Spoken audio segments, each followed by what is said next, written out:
Essa mulher fora de si é Taylor Chaves Nance, e ela está atacando o seu próprio advogado de defesa, uma cena incomum de se ver, mas que se torna insignificante comparada ao caso que veremos nesse vídeo e o motivo pelo qual ela estava sendo acusada naquele momento.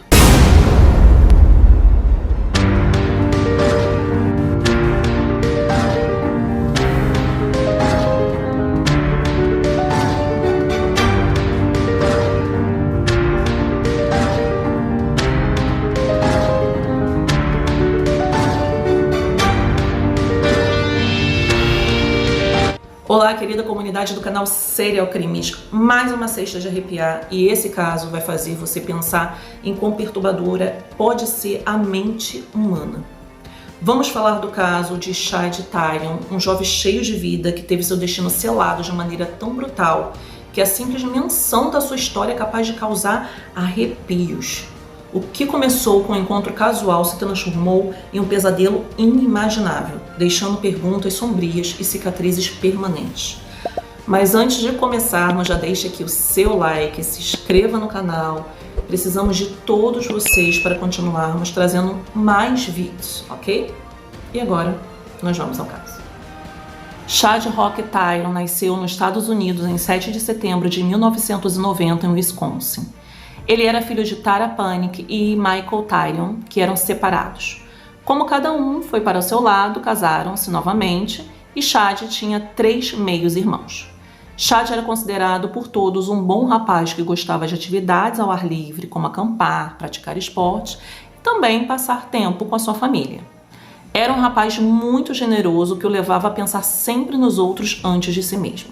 Sabe-se que Chad frequentou diferentes escolas e, após completar seus estudos básicos, começou a trabalhar com seu pai e avô nos negócios da família. Mas, durante os seus últimos anos na escola, ele conheceu uma jovem chamada Taylor Coronado e eles mantiveram um relacionamento que não durou muito tempo, vamos dizer que foi uma ficada. Sobre Taylor, ela nasceu em Chicago, no dia 23 de novembro de 1997, fruto do casamento entre Marla e Arturo Coronado, que mais tarde tiveram outro filho com o mesmo nome do pai, que é Arturo Coronado, mas a quem todos se referiam como AJ. Quando Taylor estava na 4ª série, a família decidiu se mudar para Wisconsin e para ela foi muito difícil deixar sua escola, seus amigos e tudo que conhecia para ir com seus pais e irmão para um outro lugar. A vida de Taylor não foi fácil, pois sua mãe tinha sérios problemas com o consumo de álcool e seu pai era violento. A combinação disso levou a que ela, desde muito nova, enfrentasse problemas de comportamento, bem como déficit de atenção, o que levou a que começasse a receber a medicação no 7º ano escolar, para ajudar na sua concentração. Naquela época, ela teve que enfrentar a perda de sua mãe, que aos 41 anos faleceu devido à cirrose hepática por causa do seu alcoolismo. Foi então que os médicos decidiram acrescentar à sua medicação atual um estabilizador de humor, um antidepressivo e um antipsicótico. Enquanto enfrentava esses problemas em sua vida, ela conheceu o Chad e ambos estavam no ensino médio e começaram a se relacionar. Mas o relacionamento não envolvia muitos sentimentos, era algo mais físico. Taylor, naquele ano, foi expulsa da escola por agredir outro aluno e sua família, que agora era apenas seu pai e seu irmão, mudou-se para o Texas, para a casa de seus avós paternos, com o objetivo dela poder terminar os seus estudos, e por causa da mudança, ela e o Chad deixaram de se ver e cada um seguiu com a sua vida. Mas em 2017, ela conheceu um jovem chamado Warren Chaves Ness, iniciaram um relacionamento e dessa vez ela acabou casando. E ao se casar, ela adotou o sobrenome do seu marido. Tudo parecia bem para Taylor, até que em 2018 Taylor sofreu outro baque. O seu pai, Arturo, foi condenado a 12 anos de prisão e 18 de supervisão por violar uma menor. Meses antes, ele já havia sido condenado a 30 dias de prisão e colocado em liberdade condicional devido a um caso de violência doméstica. Em 2021, Taylor continuava seu relacionamento com Warren e acabou engravidando, dando à luz ao seu primeiro filho. Ela estava muito feliz com a chegada do bebê e se mostrou uma mãe amorosa. No entanto, os serviços de proteção infantil não permitiram que ela ficasse com o bebê ao sair do hospital após o parto, o que levou a sua avó paterna a iniciar os trâmites para adotar o bebê. Nesse mesmo período, o marido de Taylor, Warren, foi detido por acusações relacionadas à conspiração por distribuir substâncias ilegais. e ele se declarou culpado. Realmente eram muitos problemas de uma vez. E em 2022, seu irmão, AJ, faleceu aos 22 anos, devido a um acidente de motocicleta. Aquilo era o limite para Taylor. Todos aqueles fatos sofridos nesses últimos anos afetou gravemente sua saúde mental. Então, Taylor decidiu voltar para o Wisconsin e já no início daquele mesmo ano, ela foi sentenciada a 3 meses de prisão domiciliar por fugir, eludir e obstruir a polícia. Isso fez com que ela usasse uma tornozeleira eletrônica que permitisse às autoridades rastreá-las, mas mesmo com a tornozeleira, ela costumava sair para diferentes lugares e desfrutar de uma vida muito social normal. Entre as pessoas com que se reunia estava o Chad, com quem havia retomado o relacionamento assim que chegou ao Wisconsin, e assim como antes, o relacionamento também era apenas com envolvimento físico. Na noite de 21 de fevereiro de 2022, ela e um amigo foram buscar Chad em sua casa, onde ele vivia com sua mãe e o padrasto. Os 3 saíram de lá por volta das 9h30 da noite e dirigiram-se a um apartamento onde consumiram substâncias ilícitas e depois Taylor e Chad foram para a casa dele, aproveitando que sua mãe e padrasto não estariam em casa naquele momento. Assim que chegaram, eles desceram para o porão e começaram a relação sexual. As relações eram bem intensas e arriscadas, onde eles controlavam a respiração do parceiro, sufocando um ao outro, e dessa vez eles decidiram utilizar correntes de metal para parar a respiração do parceiro. Então Taylor colocou a corrente ao redor do pescoço de Chad. Era a primeira vez que eles usavam metal para fazer aquilo. E claro que o metal era forte e a pressão que exercia era diferente. Taylor não parava de pressionar o pescoço de Chad e em pouco tempo, Chad começou a tossir e a expelir um líquido avermelhado, mas isso não a deteve. Ela disse que continuou até que o Chad perdeu a vida, o que levou entre 3 a 5 minutos. E assim que ela viu Chad sem vida, Taylor abusou do corpo dele durante várias horas. E assim que acabou, ela cortou o corpo em pedaços e colocou em baldes, sacolas e até em caixas. Também utilizou o sangue do jovem para tomar banho. Mais tarde, Taylor deixou a maioria dos restos de Chad no porão da casa e foi para sua minivan. 2 dias depois, no dia 23 de fevereiro, a mãe de Chad encontrou a cabeça do seu filho em um balde coberto com uma toalha no porão. Obviamente, ela entrou em choque e chamou a polícia. Assim que a polícia começou a investigar, eles encontraram o órgão sexual de Chad no mesmo balde onde estava a sua cabeça. Conforme foram avançando na busca, foram encontradas as diferentes partes do jovem em diferentes lugares da casa. Aquilo tudo parecia um filme de terror. Agora eles precisavam descobrir quem havia feito tal atrocidade. A polícia descobriu que Taylor havia sido a última pessoa vista com Chad. Mais tarde, no mesmo dia, a polícia localizou e foram revistar a minivan da jovem.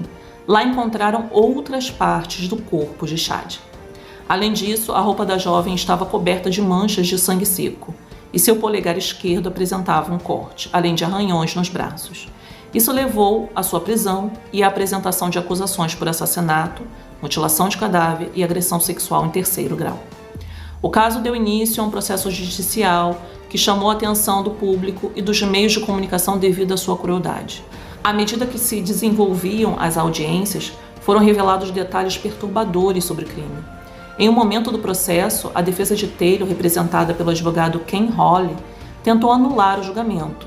Isso ocorreu em setembro de 2022, argumentando que a jovem sofria de problemas de saúde mental desde a infância, inclusive afirmando que havia sido diagnosticada com bipolaridade. No entanto, um médico designado pelo tribunal determinou que ela era competente para ser julgada, e o juiz confirmou a decisão. Assim, em 14 de fevereiro de 2023, a defesa de Taylor solicitou um adiantamento no início do julgamento, tentando favorecê-la. Mas naquele momento, para surpresa de todos, Taylor atacou com violência seu advogado. A mulher foi abordada rapidamente por um oficial, mas ele sozinho não pôde contê-la, e foi necessário que 2 efetivos mais acudissem em seu apoio. Felizmente, ninguém ficou gravemente ferido e as coisas puderam continuar seu curso normal. Depois do incidente, seu advogado foi substituído por outro em 3 de março daquele ano, e com isso, em julho de 2023, o julgamento de Taylor deu início. Um dos primeiros testemunhos foi o de uma psicóloga forense que revelou que Taylor lhe havia assegurado que havia tido um relacionamento com Jeffrey Dahmer, um ano antes dos fatos com Chad. Só que o Jeffrey foi assassinado por um companheiro de prisão em 1994. A partir desse testemunho revelou-se que a mulher tinha obsessão com Jeffrey e que a jovem sentia uma grande atração física por ele e até realizava buscas frequentes na internet sobre ele. Os detetives que entrevistaram Taylor quando foi detida testemunharam que ela fez uns comentários bastante cruéis sobre suas ações e até asseguraram que ela havia desfrutado de cada segundo do ataque que havia cometido contra Chad, sem mostrar remorso. Durante seu relato, foi descrito com detalhes a divisão do corpo em diferentes partes, algo que para os presentes foi absolutamente brutal e apesar da brutalidade dessas ações, Taylor havia dito em seu interrogatório inicial que se divertia catando os pedaços do Chad. Uma das situações mais perturbadoras durante as audiências foi observar Taylor sorrir com satisfação enquanto falava sobre todos os detalhes macabros do crime. Quem via aquilo não compreendia como ela não entendia a gravidade dos fatos e muito menos a falta de remorso que ela mostrava. Aquilo incomodava tanto a todos que nas últimas audiências foi colocado um pano, tipo um véu, que tapava o rosto dela do nariz para baixo.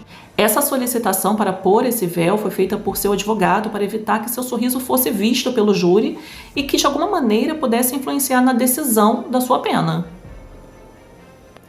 Gente, que loucura. A defesa também convocou um especialista em farmacologia, autor de livros sobre os danos causados pelos remédios que Taylor usava, e pediu que ele avaliasse a Taylor pelo consumo crônico dessas medicações que tomava desde muito jovem. O especialista explicou que essas substâncias eram altamente viciantes e que também poderiam provocar, sim, uma perda de contato com a realidade, e Taylor afirmou que no dia do crime havia consumido mais ou menos 51 pílulas de tarja preta. E ao ser interrogado sobre essa afirmação, o especialista não acreditou, disse que nunca havia escutado ninguém que consumisse tal quantidade em um só dia e que continuasse vivo. No entanto, disse que precisava de maior contexto sobre essa afirmação da jovem, como a quantidade exata de doses de cada um dos medicamentos. Por outro lado, a acusação dizia que Taylor havia demonstrado que tinha plena consciência do que havia feito e ainda falaram da falta de remorso que ela mostrava. Outro testemunho que chocou o tribunal foi do pai de Taylor, que deu seu testemunho vestido com uniforme de detento e algemado, pois estava cumprindo uma condenação na cadeia pelo abuso a uma menor. Ele afirmou que sua filha havia apresentado grandes problemas de saúde mental desde a infância e a descreveu como uma boa pessoa que merecia uma segunda oportunidade. E claro, os familiares de Chad solicitavam a condenação mais dura e que Taylor não fosse elegível sob nenhuma circunstância para a liberdade condicional. Vários meses depois, em 26 de julho daquele mesmo ano, o júri emitiu seu veredito. Condenaram Taylor por homicídio intencional em 1º grau, mutilação de um cadáver e agressão sexual em 3º grau. Em 26 de setembro, o juiz impôs uma sentença de prisão perpétua sem possibilidade de liberdade condicional. Em sua declaração, o magistrado enfatizou a necessidade de proteger a sociedade de uma pessoa que havia cometido um crime abominável, que ofendia a decência e a dignidade humana.